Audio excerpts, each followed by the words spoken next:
د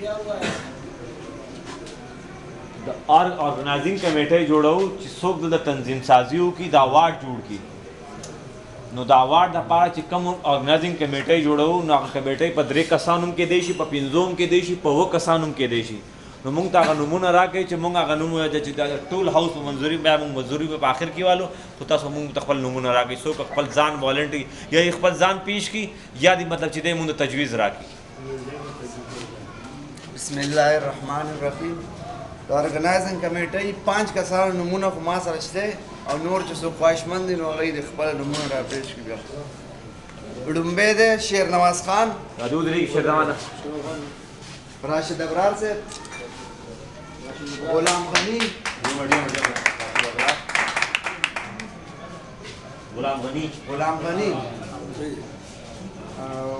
فضل عادی صاحب، او خان شیر صاحب،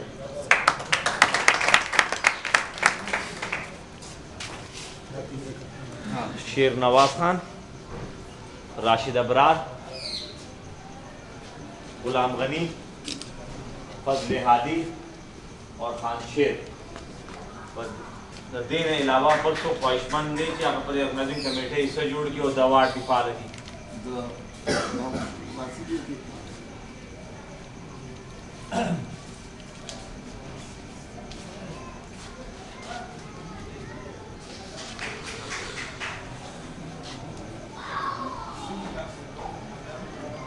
بل څوک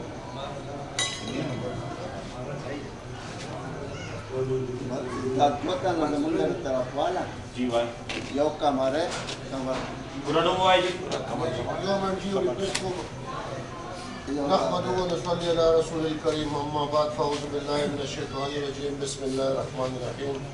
جناب سکتر صاحب صوبہ صدر ضلع کراچی او زمان غیرتمند دی خاورې غیرتمندو پښتنو السلام علیکم. د ټولو نه اول زه ډېر راغلو مېلمنو ته تاسو ته زړه د کومې نه درې وایم باڼه درته لوګی کړم که چشمان درته لوګی کړم دا زه صرف کافي یم که ټول جهان درته لوګی کړم. زما ورور وزیر اصلاحي جرګې د نعطا خان ګوډ چیرمین یم. ما سره ټوله کابینه ده. زه د هغوی د اجازت نه بغیر نه یو طرف ته تلی شم نه بل طرف ته تلی شم.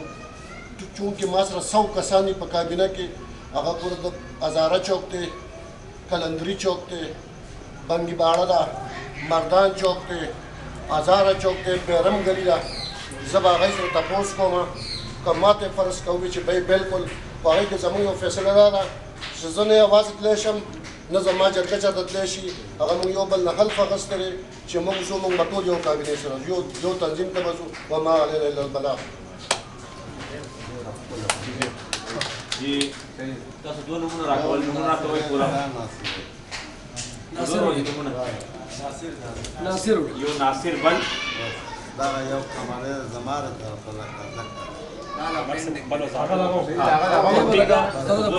شپږ کسان شو نو دې کسان سره یو کا اختیار موږ د شپږ کسان ته ورکړو تاسو ځان ته یو کس واغ نه شو پوره شي نو تاسو ټول دا منظوره ده؟